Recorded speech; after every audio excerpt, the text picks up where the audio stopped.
I suppose. Hi, this is Joe, and I'm interviewing Dr. Rachel Karrach. Hello, I'm Rachel Karrach. I'm Director of Tansen Mission Hospital, which is a 165-bedded mission hospital in the foothills of the Himalayas in Nepal. Okay. What is your own background? My background is I'm from England and I'm a family practice trained doctor, and I've been working here for the last 13 years, the last 2.5 years as hospital director. So you've been here on, you're what they would call a missionary. Yes. A missionary doctor. Talk to about, if someone was thinking that they want to expand the horizons of their medical practice by doing this for a period of time, what would you say to them? I think it's one of the most rewarding things that you can ever do. Medically, you will be stretched beyond what you can imagine.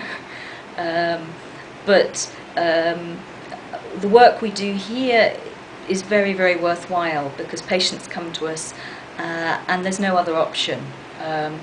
So we're treating people who are often very poor, often have lots of disadvantages, but are always very, very sick.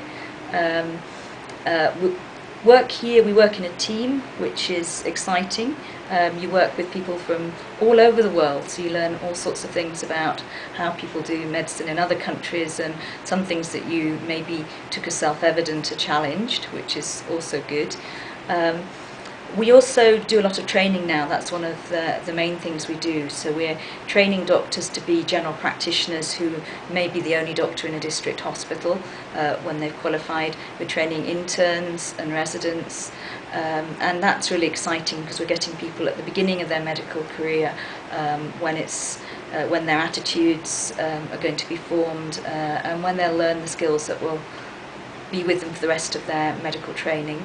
And there's lots of technical challenges because for Nepal we're a well-equipped hospital, but compared with a Western hospital, our equipment would not be very sophisticated at all. So we rely a lot more on clinical judgment and skills.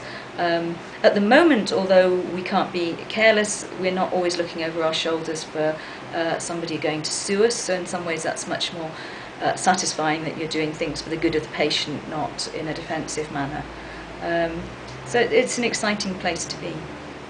I have two questions. Now let's say you're a 35-year-old surgeon just out of residency finally, and you're contemplating spending a year here, but you're married and you have 2 kids. What about people who bring their families here? Is it a good place to bring their families?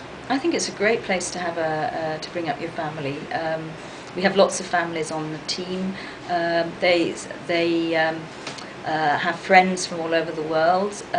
It's beautiful scenery. It's safer than some places maybe in Europe and America where the kids are free to roam because it is pretty reasonably safe.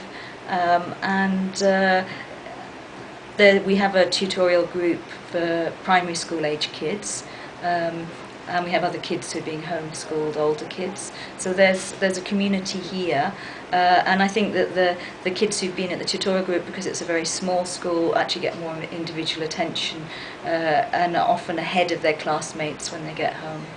And the other question I have, or concern that I imagine some surgeons would have, is wondering the degree to which they're allowed to focus on surgery and the care of the patient, as opposed to thinking, well, if it's a lesser developed country, does that mean I'm also going to have to wash and sterilize my own instruments or do other non-surgical chores that take away from actual patient care? Can you talk about the level of organization and the number of employees we have? I think that's actually I think a surprise to some people. Yes, we have 315 employees. We have very skilled and well-trained Nepali staff. So the operating room is well staffed with staff with good technical skills. So that part of that part does not need to be organised. We have our systems and structures and so and we have a very capable Nepali chief surgeon who probably has the headache of deciding about the medical administrative aspects of the operating room. So most of our surgeons, particularly people who only come for a year or so, will concentrate on patient care and teaching junior doctors almost exclusively.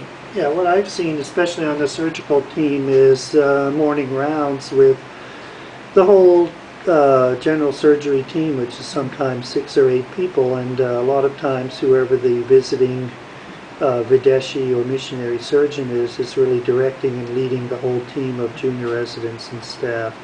Can you speak to what it's like to work with the indirect patient care on rounds with the junior staff here? Yes, I think the excitement of having junior staff is that you're actually passing on your skills, so you're leaving something behind apart from just the patients that you've treated. The advantage is that they have the Nepali language, so you actually have somebody who can translate for you and also explain various cultural things that may not be obvious immediately. And the nursing staff will also do that, to explain, why somebody may not want an operation a certain day because it's the hot season and people don't actually like having operations during the hot season. You get to know the junior staff well, working with them. Yeah. That's great. The other piece is, can you talk about your impressions of Tansen as a town? Yeah, well, I'm probably very biased, but I think it's one of the nicest places in Nepal, and I've been to quite a few places in Nepal. It's small by Western standards, but is a district centre. So all the administrative offices for the district of Palpa are here. So it's a busy little bazaar, which you can get a lot of things. It's fun to look around, fun to go shopping. There's beautiful walks over the hills, and at the right time of year there's views of the Himalayas. So it's a very pleasant place to live with a pretty good climate compared to other places in Nepal. It never gets too hot or too cold. Great. So is there anything else? Now let's say that I'm showing this to a surgeon. And who's thinking of doing it.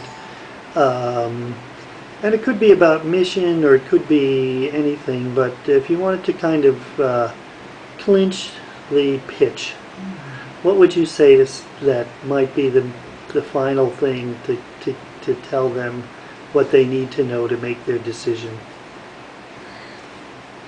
I think one thing that many of us say is that we come with ideas that we're going to help and we're going to do a lot of things, but actually we found that the whole experience of living and working here in Nepal changes us. You learn so many things. You meet some very wonderful people and some very, very brave patients who are going through a lot of very difficult times. So I think I'd say coming to Tansen is a life-changing experience, and that you learn a lot about yourself as well as being able to give and use the skills that we have in abundance in the West, but there's a shortage of manpower in countries like Nepal. Great, thank you very much. Bye.